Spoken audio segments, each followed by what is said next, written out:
Boa noite, queridos alunos. Aqui é o professor Jomar. Para mais uma aula de informática, agora na modalidade Classroom, ou seja, Google Sala de Aula. Todo mundo sabe que por causa dessa pandemia a gente não pode ter aglomerações, então o estado do Paraná ele proporcionou essa possibilidade para nós. O intuito de eu gravar uma aula para vocês hoje é uma revisão do que a gente viu na última aula. Quem faltou também vai aproveitar essa revisão, que eu comecei a falar de sistemas operacionais. Após essa videoaula eu vou postar esse material, esse PDF, mas eu vou destacar alguns pontos que são mais importantes para nós. Vamos lá então? Todo mundo sabe que o sistema operacional é o que faz o equipamento funcionar. Então, qualquer computador, esse computador que eu estou utilizando aqui, que é um sistema operacional Windows, ele não seria nada se não tivesse o sistema em si para funcionar. Seria como um veículo sem gasolina. É só o equipamento em si. A gente já estudou a parte de arquitetura, todos os periféricos de entrada e saída, processamento, enfim. Vocês já fizeram trabalhos que inclusive eu estou corrigindo para entregar para vocês e lançar as notas. Tem até que ver se o RCL está disponibilizando isso para mim. Mas essa é outra questão. A gente vai falar da parte lógica. A gente falou de software numa das aulas, as classificações de software. Esse material eu já passei para vocês. Se vocês não encontrarem no grupo de vocês, eu posto novamente aqui no Google Sala de Aula e passo também lá novamente lá no grupo de vocês, juntamente com o sistema operacional. Então, todo equipamento celular, o smartphone de vocês, a maioria, qual o sistema operacional que é utilizado? O Android. Alguns têm iOS, que é o da arquitetura da Apple. O extinto Windows Mobile já não tem tanto mais por aí, porque não aprovou. E depois que a Nokia baniu o sistema operacional, então se extinguiu de vez.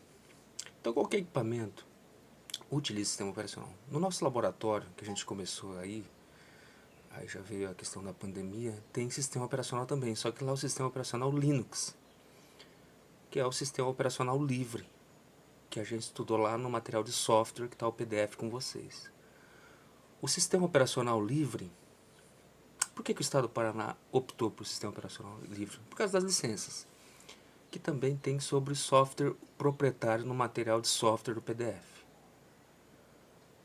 Software proprietário é pago, então nós temos no colégio a maioria das máquinas software livre. Qual que é a vantagem do software livre?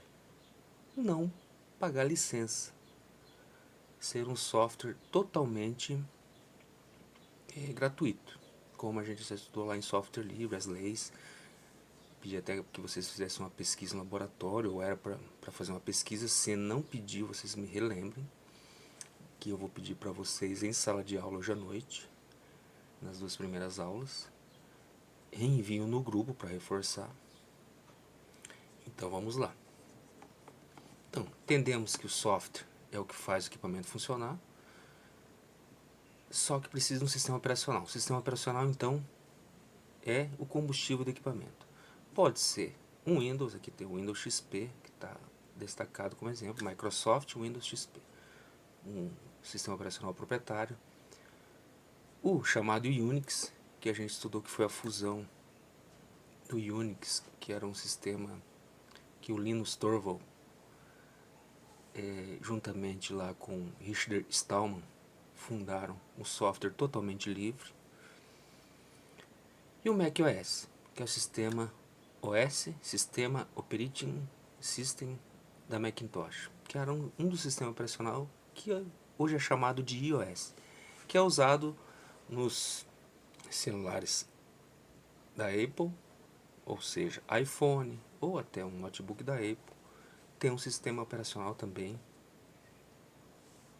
deles.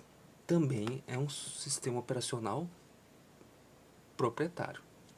ou seja, um software proprietário. Os sistemas operacionais são divididos em duas categorias, tanto pela execução de tarefas ou pela quantidade de usuários. Pela execução de tarefas, eu fiz a demonstração para vocês, lembrando que é uma revisão para vocês pegarem o norte e a partir daí a gente continua a nossa matéria. Sei que vai ser um pouco difícil de casa, sentar em casa, ver a videoaula do professor falando. Vai dar sono o professor trocando essas telas, mas não tem problema, vocês vão ter que ver. Futuramente aí eu faço algumas coisas comigo dentro da tela, ali, algumas montagens, mas hoje, a princípio, estou fazendo dessa forma com vocês. Então, novamente, voltando ao assunto, classificação pela execução de tarefas, o sistema operacional é dividido por classificação de execução de tarefas e também é dividido pela quantidade de usuários. Pela execução de tarefas, ele pode ser monotarefa ou multitarefa. Monotarefa, meus queridos alunos, é aquele sistema que o professor usava antigamente, que eu acho que eu até demonstrei para vocês no projetor. Que eu dava um comando por vez. Então, para mim, alterar a hora e data era dessa forma. Aqui eu alterava a data. Com esse comando eu listava o conteúdo no meu diretório. Esse comando eu limpava a tela. Esse comando eu via a versão do Windows, que é o sistema operacional que eu tenho na minha máquina. Enfim, eu conseguia fazer tudo isso só monotarefamente, ou seja, um comando por vez. Se eu quisesse editar um texto, eu acho que eu não tenho o editor Edit aqui. Tem, editor de texto Edit. Esse era o meu editor de texto. Então eu fazia o meu textinho lá sem tratamento de fonte nenhuma, que a gente vai estudar lá nas normas da BNT. E aqui salvava ou imprimia, eu fazia uma tarefa por vez. Não tinha mouse, tá? Não se iludam. Hoje eu tenho mouse que eu posso mexer aqui. Imprimia o documento, salvava como, abria um outro, mas um por vez. Na hora que eu saía, naturalmente ele pede se eu quero salvar ou não, não. Pronto. Uma tarefa por vez. Ao contrário do multitarefa, que é o que a gente tem hoje nos celulares. Nossos celulares são multitarefa? Sim, são multitarefa. Por quê?